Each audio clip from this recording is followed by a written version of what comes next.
बोलो हनुमान जी भगवान की जय हो। आज हम हनुमान जी का वचन लेके आए।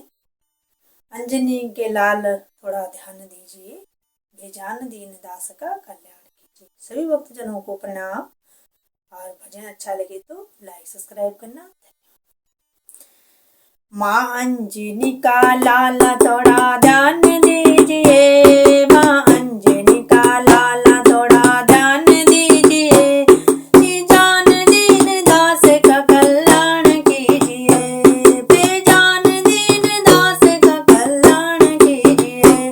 माँ अंजनी का लाल थोड़ा ध्यान दीजिए, माँ अंजनी का लाल थोड़ा ध्यान दीजिए, बेजान